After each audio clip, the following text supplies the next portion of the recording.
Bora lá, galera, mais um vídeo aqui do nosso canal e vamos falar do Fluminense. Tivemos Fluminense e Bahia hoje no Maracanã, né? 12ª rodada do Campeonato Brasileiro. Fluminense com menos um jogador, né? Conseguiu virar contra a equipe do Bahia, né? Vencendo aí 2 gols da Lelê e Pirani, marcando os gols do time do Fluminense. Hoje tivemos também a volta do Marcelo voltando e ajudando a equipe do Fluminense, né? O Fluminense conseguiu uma virada espetacular, né? Com o Nino expulso. Lembrando que o Fluminense também poupou alguns dos seus principais jogadores por causa do jogo da Libertadores no meio de semana. É jogo importante para o Fluminense, galera. Vamos acompanhar as últimas informações do Fluminense aqui no nosso canal, né? Vamos acompanhar o Sport Center falando tudo sobre o Fluminense e Bahia. Vou deixar o link na descrição. Creche, direitos autorais e ESPN do Grupo Disney. Melo, se o Fluminense precisava de uma vitória para dar moral, Cícero, para o jogo contra o Sporting Cristal, em que é só não perder que se classifica para as oitavas da Libertadores, isso aconteceu essa noite aí no Maraca, né, Cícero? Boa noite a você, Plihal, aos companheiros nos estúdios e ao fã de esportes. É verdade, como os companheiros já analisaram aí no Boa Noite inicial, foi uma vitória de muita garra do Fluminense, uma vitória de virada, com o time correndo muito, lutando muito, uma vitória mesmo da disposição, da vontade, apoiado pela torcida tricolor. Tivemos aqui um público de 24.507 torcedores presentes e o Fluminense entrou em campo hoje com o treinador, o Fernando Diniz, suspenso, não podia ficar à beira do gramado. O Eduardo Barros, seu auxiliar técnico, foi quem comandou o time à beira do gramado. O Fluminense ainda não tinha também o André, suspenso pelo 3º cartão amarelo, talvez o melhor jogador do time, volante, né? Também não tinha o Felipe Melo, que não foi relacionado, ainda não se recuperou aí de dores no joelho. E ainda a comissão técnica optou por poupar 2 jogadores importantíssimos, Paulo Henrique Ganso e o Germán Cano, para o jogo, como você disse, decisivo da Libertadores da América, terça-feira aqui no Maracanã, contra o Sporting Cristal. Aí o jogo começou e o Lelê, que jogou pela primeira vez na sua real posição de centroavante, sempre vinha entrando ao lado do Cano, pelos lados, ele perdeu 3 gols incríveis, cara a cara com o goleiro, ele não conseguiu marcar, começou a receber vaias da torcida e o Fluminense então desperdiçou a chance de abrir o placar. Num contra-ataque, aos 27 minutos, o Bahia acabou abrindo o placar no gol de Vinícius Mingotti.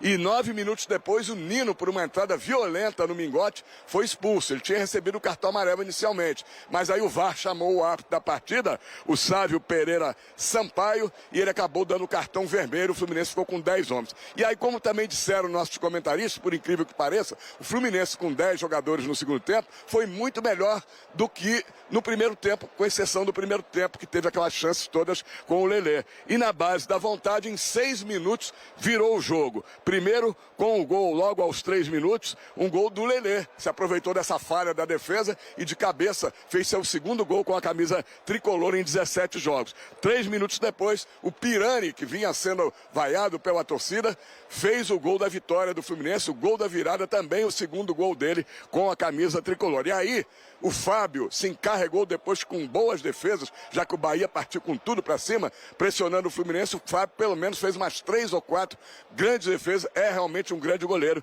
E o Fluminense respirou aliviado com a volta de uma vitória. Em 9 jogos, o Fluminense só tinha uma vitória, agora são 2, com 3 empates e 5 derrotas nas últimas 10 partidas. O Fluminense também já não vencia há 3 jogos, né? 2 jogos, 2 empates pelo Campeonato Brasileiro. A última vitória tinha sido contra o Red Bull Bragantino, aqui mesmo no Maracanã, por 2-1, e ainda tinha uma derrota para o River Plate lá na Argentina pela Libertadores da América. Agora fica a expectativa do Fluminense garantir essa vaga terça-feira, jogo importantíssimo contra o Sporting Cristal, como você falou, Plihal. Um empate classifica o Fluminense. Uma vitória dá o primeiro lugar do grupo, vai ter vantagem depois no mata-mata. E até com derrota o Fluminense pode se classificar, mas aí vai ter que torcer por um empate no jogo entre River Plate e Strongest da Bolívia. Esse resultado classificaria o Fluminense mesmo com derrota. Nós vamos agora para a zona mista ouvir os jogadores do Fluminense, também vai falar o auxiliar técnico daqui a pouco na coletiva, Eduardo Eduardo Barros e a gente vai registrar tudo. Tá legal, Plihal? Até Tá já. ótimo, Cícero, tá ótimo. Sinal, claro, sempre aberto para você. Quando tiver novidades, só avisar que você tem prioridade absoluta. Ficaria feio, né? 10 jogos, só uma vitória. O Fluminense realmente enfileiraria uma série de resultados bem decepcionantes. E a dupla Diniz e Eduardo Barros topou correr mais um risco, porque poupa Ganso e Cano. O Diniz já tinha feito um movimento parecido com o Fortaleza, quando o Fluminense tomou de 4-2, foi bastante questionado antes do jogo contra o River, e como funcionou, o Diniz conseguiu sustentar essa decisão. E agora, poupar jogadores desse tamanho, imagina uma derrota em casa, com estádio cheio, a torcida tricolor nessa ansiedade, o que foi essa semana, o turbilhão de notícias, de coisas que ficam no ar sobre o trabalho do Diniz. Será que vai entrar naquela espiral negativa que muita gente até taxa, o ciclo do Diniz nos clubes, que quando aponta para baixo não consegue mais retomar? E hoje, por toda a circunstância do jogo, mostra que os jogadores estão sim comprometidos. O que o Fluminense se dedicou no segundo tempo, é claro que a gente exalta os méritos do Bahia, um time bem treinado pelo Renato Paiva. O Bahia teve oportunidades no final de marcar, não fosse o Fábio, uma boa defesa do Chaves no final, o Cauli chutando, desviando no Mingote, suportando essa pressão no final. Por todo esse pacote, eu vejo que o Fluminense pode criar uma casca para se fechar, para os jogadores ali no vestiário, comissão técnica, voltarem a remar no mesmo barco e usarem o jogo de hoje como uma referência de que esse jogo do Fluminense não foi minado. O Fluminense pode jogar novamente com aproximações, com toque de bola. Hoje, mesmo sem Cano e sem Ganso, foi um time que funcionou muito bem. Danilo Fernandes teve que fazer pelo menos 3 defesas difíceis no começo. Foi um Fluminense que até lembrou o jogo contra o Corinthians.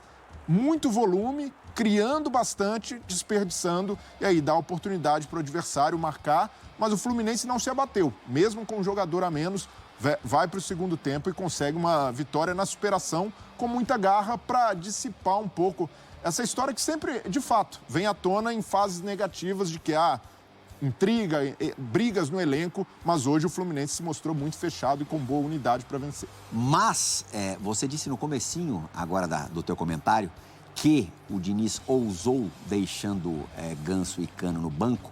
Normalmente, muita gente critica o Diniz por sempre usar o mesmo time, não dá descanso aos seus principais jogadores. Hoje ele fez isso. Eu acho que ele fez o certo.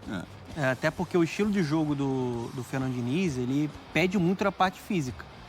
Você tem um controle com a posse de bola, mas quando você perde, né, já tem que pressionar automaticamente para voltar de novo o controle ali propondo o jogo. E a gente via o time do Fluminense em queda na parte física. Então ele escolhe principalmente jogadores mais experientes, acima de 30 anos, o Cano com 35 anos. Né? O Ganso também é muito importante, que é o cara que facilita para o esquema funcionar no meio campo e preserva jogadores importantes, porque o Fluminense vinha em queda em desempenho. O jogo do meio de semana de terça-feira é crucial. Sim. Seria uma tragédia esportiva e para a sequência do trabalho do Diniz e do Fluminense, uma eliminação dentro de casa da Libertadores, quando em grande parte da fase de grupos, qual era o time do momento? Sim. Qual era o time da moda? O Fluminense, do Fernando Diniz. Então, o melhor jogo de um time na Libertadores até aqui é o do Fluminense contra o River Plate no Maracanã. Disparado. Ali foi né, uma manifestação de força, de um trabalho que eu acho que pode retomar o nível. E para retomar o nível, quando ele tem um elenco curto, ele vai ter que, em algumas oportunidades, preservar peças importantes. Hoje já não tinha o André também. Estava suspenso. Então, assim, não é porque venceu. Eu acho que o Fluminense produziu no primeiro tempo. O Fluminense, acho que o Breler fez a comparação com o jogo com o Corinthians. Eu acho que uma comparação muito certa. E eu acho até que nesse jogo, Breler, de hoje, o Fluminense produziu mais chances claras do que naquele jogo na Neoquímica Arena.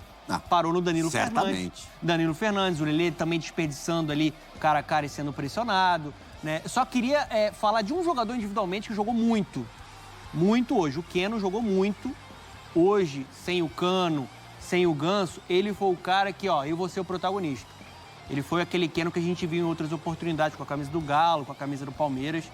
Foi muito importante. Ele que dá assistência pro gol do Pirani. Pensei que você destacaria outro. O Fábio? O Fábio. Não, o Fábio foi Aliás, fundamental. o Fábio contra o Atlético Mineiro no meio da semana também foi muito bem. 42 anos, Plihal. Segunda atuação consecutiva gigantesca do Fábio. Muita gente tem elogiado o momento do Lucas Perry, como ele tem dado segurança ao gol do Botafogo, o Bento no Atlético. Muitos goleiros bem, né, nesse campeonato? Sim. Muitos goleiros bem, mas Rafael, de São Paulo. abaixo do Everton hoje, eu vejo que o Fábio, mesmo com 42 anos, é algo a se elogiar. Para mim, é o segundo melhor goleiro. Falar em goleiro, Elton, você acompanhou mais de perto, lógico, o drama aí do Danilo Fernandes, essa ausência por tanto tempo, e hoje um novo drama, uma nova contusão. A gente viu o goleiro do Bahia saindo de campo arrasado. Queria que você falasse um pouco da atuação dele, soberba na meia hora em que esteve em campo, e, mais uma vez, dessa lesão que a gente não sabe ainda qual que é, se é alguma coisa relacionada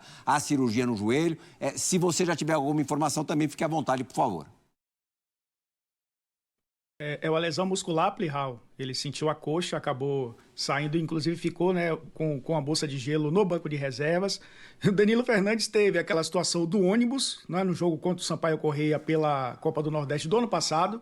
Atingiu o rosto ali, ficou um tempo afastado. Depois acabou se lesionando, né, num jogo da Série B do Campeonato Brasileiro e não jogava desde agosto, né? É um goleiro que já não vinha com ritmo. E essas 7 defesas que ele fez ali, menos de 30 minutos, mostrou que é um goleiro que ainda tem um reflexo muito apurado. E são defesas de puro reflexo, né? De cara a cara com os atacantes. Acabou sentindo a coxa, e aí a gente sabe, né? Esse tempo parado, a intensidade do trabalho. É o primeiro jogo dele com o Renato Paiva, por exemplo, né? O primeiro jogo dele com essa comissão técnica, acabou entrando muito bem. Sentiu ali no fim, no meio do primeiro tempo, né? O Bahia já estava vencendo o jogo por 1-0. E aí saiu chorando e entrou o Matheus Klaus, que é o terceiro goleiro e não é um goleiro tão confiável assim, né? Mostrou no segundo tempo, principalmente quando acabou levando o primeiro gol. Isso não afetou, talvez, o desempenho do Bahia, a saída do Danilo Fernandes. Primeiro porque é uma troca de um goleiro por outro, e depois a substituição aconteceu ao mesmo tempo da expulsão do Nino, né? Então você ganha ali também, talvez, um combustível para manter a intensidade. Foi até o que aconteceu. O Bahia no primeiro tempo tentou diminuir a rotação, né? Não ser mais um time de transição rápida, muito mais na posse da bola, conseguiu controlar o jogo, mas voltou para o segundo tempo cometendo falhas defensivas que havia sanado nessa data FIFA, né? Contra o Palmeiras, quase retocava, pesada a pressão do Palmeiras.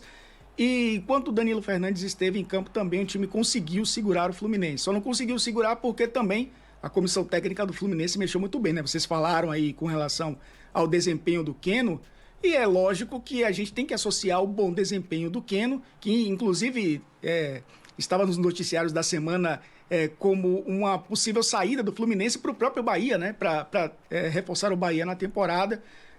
Essa melhora do Keno com a entrada do Marcelo, né? Não tem como dissociar, porque foi um jogador que no primeiro tempo, o Marcelo, funcionou muito mais como um lateral de fato. Depois ele passou a jogar um pouco mais por dentro, né, para construir. O Keno abrindo o campo, o Marcelo trocando de posição com o Pirani. Pirani saindo da função de volante, o Marcelo até jogando um pouco mais por dentro, e o Pirani jogando ali junto com o Keno.